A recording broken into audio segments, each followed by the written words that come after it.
গুৰেশ্বৰ মহৰীপাৰাত উত্তৰ বেটনা আঞ্চলিক ছাত্ৰ সন্থাৰ ৩৫তম বাৰ্ষিক অধিৱেশনৰ সাংস্কৃতিক সন্ধিয়াৰ বিশেষ অনুষ্ঠানত উপস্থিত হয় জনপ্ৰিয় কণ্ঠশিল্পী নীলাক্ষী নেওগ।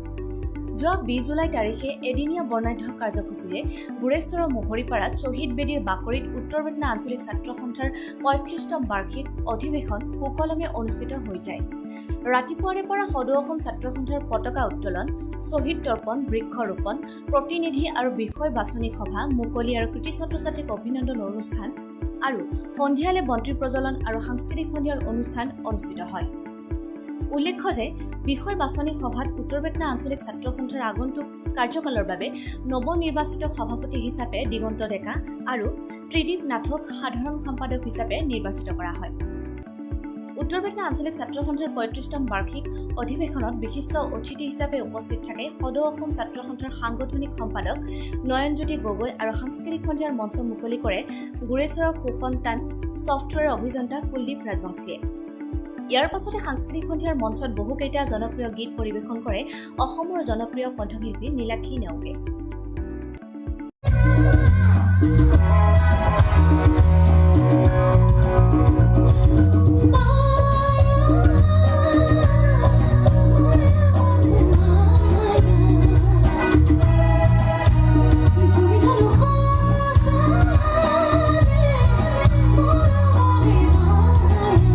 খুব ভাল লাগিলে। আচলতে এই অঞ্চলটোলৈ মই প্ৰথমবাৰৰ বাবে আহিছোঁ।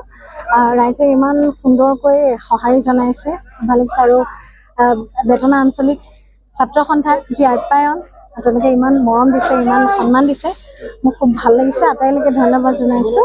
আৰু আজি যিহেতু তেওঁলোকৰ নিৰ্বাচনো হৈ গৈছে, নৱনিৰ্বাচিত যিসকল প্ৰতিনিধি, তেওঁলোক সকলোকে মই অভিনন্দন জ্ঞাপন কৰিছোঁ। আৰু এই উত্তৰ বেটনা আঞ্চলিক ছাত্ৰ সন্থাৰ জয়যাত্ৰা অব্যাহত যাতে থাকে তাকে কামনা কৰিছোঁ। সকলোলৈকে ধন্যবাদ জনাইছোঁ। মই ভাবোঁ আছুৰ অবিহনে আমাৰ অসমীয়া জাতীয়তাবোধটো আধৰুৱা। আচলতে গোটেই জাতীয়তাবোধটো আছুতে সোমাই আছে। আছুক দেখি আমি অনুপ্ৰাণিত হওঁ। আৰু আছুৱে মানে আমাৰ বহু ক্ষেত্ৰত মানে অভিভাৱকৰ দৰে কাম কৰে। বহু ক্ষেত্ৰত তেওঁলোকে আমাৰ কণ্ঠ হৈ থিয় দিয়ে। আৰু প্ৰতিটো অঞ্চলতে যিহেতু আঞ্চলিক ছাত্ৰ সন্থা আছে আৰু সেই অঞ্চলটোক সেই ছাত্ৰ সন্থাসকলে আগুৱাই নিয়ে, নৱপ্ৰজন্মক তেওঁলোকে উৎসাহ যোগায়। মানে কি বুলি ক'ম এতিয়া, মই আজি যিহেতু বিভিন্ন ছাত্ৰ ছাত্ৰীক তেওঁলোকে অভিনন্দন জ্ঞাপন কৰিছে, সম্বৰ্ধনা জ্ঞাপন কৰিছে, তাৰ পৰাও তেওঁলোকে যথেষ্ট উৎসাহ পাইছে। গতিকে সমাজৰ বহুত ভাল কাম কৰে ছাত্ৰ সন্থাই। গতিকে ভাল লাগে। আৰু আছু বুলি ক'লে এটা নিজৰে আপোন এটা ভাৱ হয় আৰু অসমীয়া হিচাপে। নতুন একচুৱেলি কেইবাটাও কামত মই বৰ্তমান জড়িত হৈ আছোঁ, ব্যস্ত হৈ আছোঁ। এটি টোকাৰী গীত প্ৰথমবাৰৰ বাবে কৰিবলৈ লৈছোঁ। তাতে মানে আচলতে বিভিন্ন ভাষাৰ গীত মই লাহেকৈ কৰিবলৈ মানে প্ৰচেষ্টা হাতত লৈছোঁ, এটা এটাকৈ। এতিয়া চাহ জনগোষ্ঠী যিহেতু তেওঁলোকৰ কৰম আহি আছে, কৰমপূজা আহিছে, তাৰ প্ৰতি লক্ষ্য ৰাখি মই এটি গীত, ঝুমুৰ গীত প্ৰস্তুত কৰি আছোঁ। তাৰ পাছত পৰৱৰ্তী ক্ৰমে তেনেকৈ কৰি যাম। খুব ভাল লাগিলে। এই মানুহখিনি প্ৰথমবাৰৰ বাবে পাইছোঁ। খুব মৰম দিছে ৰাইজে। তো আকৌ তেওঁলোকক লগ পাম এনেদৰে বুলি আশা ৰাখিলোঁ। খুব ফূৰ্তি কৰিছে, মোক ভাল লাগিলে তেওঁলোকৰ বাবে। তেওঁলোকৰ উত্তৰ কামনা কৰিছোঁ। ভাল কাম কৰি আহিছে তেওঁলোকে। আজি তেওঁলোকৰ ৩৫তম বাৰ্ষিক অধিৱেশন। গতিকে এটা সফল সন্থা বুলিয়ে ক'ব লাগিব। তেওঁলোকৰ এই সফল জয়যাত্ৰা অব্যাহত থাকক তাকে কামনা কৰিছোঁ। আমি উত্তৰ বেটনা আঞ্চলিক ছাত্ৰ সন্থাই যোৱা ২৫ জুন তাৰিখে আমি কাৰ্যনিৰ্বাহক সভাত সিদ্ধান্ত গ্ৰহণ কৰি উত্তৰ বেটনা আঞ্চলিক ছাত্ৰ সন্থাৰ ৩৫তম বাৰ্ষিক অধিৱেশনখনি অনুষ্ঠিত কৰাৰ বাবে ২০ জুলাই আজিৰ এই দিনটো আমি অনুষ্ঠিত কৰিম বুলি সিদ্ধান্ত গ্ৰহণ কৰিছিলোঁ। আৰু সেই মৰ্মে আজি ৰাতিপুৱাৰ পৰা দিনজোৰা কাৰ্যসূচীৰে আমাৰ উত্তৰ বেটনা আঞ্চলিক ছাত্ৰ সন্থাৰ ৩৫তম বাৰ্ষিক অধিৱেশনখনি অনুষ্ঠিত হয়।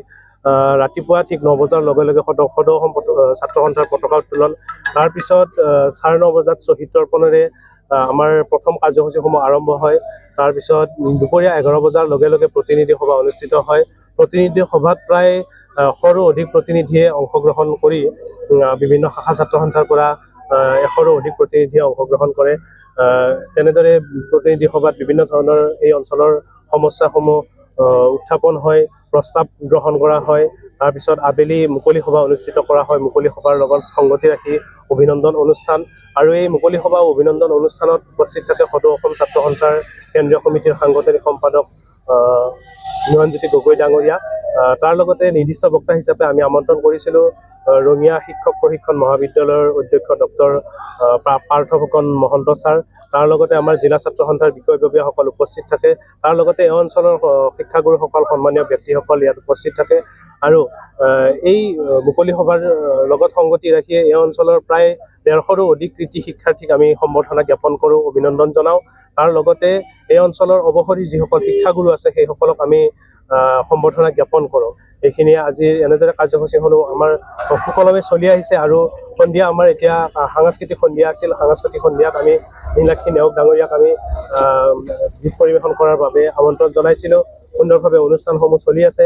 তাৰ লগতে দুপৰীয়া যি আমাৰ মুকলি সভা আছিল, এই মুকলি সভাত বিভিন্ন বিষয় উত্থাপন কৰা হয়। প্ৰতিনিধি সভাৰ প্ৰস্তাৱসমূহ মুকলি সভাৰ কিছুমান বিষয় উত্থাপন কৰা হয়। আৰু এই অঞ্চলৰ সমূহ ৰাইজৰ মতামতৰ ওপৰত ভিত্তি কৰি উত্তৰ পেটনা আঞ্চলিক ছাত্ৰ সন্থাই আমি চৰকাৰৰ ওচৰত দাবী উত্থাপন কৰিছোঁ যে আমাৰ এই বৃহত্তৰ উত্তৰ পেটনা অঞ্চলটোত এখনো উচ্চ শিক্ষাৰ প্ৰতিষ্ঠান নাই।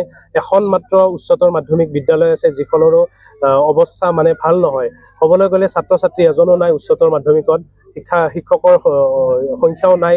গতিকে আজিৰ এই আমাৰ অধিৱেশনখনে আমি সজোৰে আমি দাবী উত্থাপন কৰিছোঁ যে আমাৰ অহা 2 বছৰৰ ভিতৰত যাতে উত্তৰ পেটনা অঞ্চলত এখন উচ্চ শিক্ষাৰ প্ৰতিষ্ঠান হয়, তাৰ বাবে আমি দাবী উত্থাপন কৰিছোঁ। আৰু আমাৰ এই অধিৱেশনৰ বিষয় বাছনি সভাই প্ৰতিনিধি সভাৰ অন্তত যে আমাৰ বিষয় বাছনি সভা হয়, এই বিষয় বাছনি সভাই আমাৰ নৱনিৰ্বাচিত আগন্তুক কাৰ্যকালৰ বাবে এখন সমিতি গঠন কৰে। দিগন্ত ডেকাক সভাপতি হিচাপে আৰু ত্ৰিদীপ নাটক সাধন সম্পাদক হিচাপে লৈ প্ৰায় এখন 31 জনীয়া শক্তিশালী সমিতি গঠন কৰা হয়।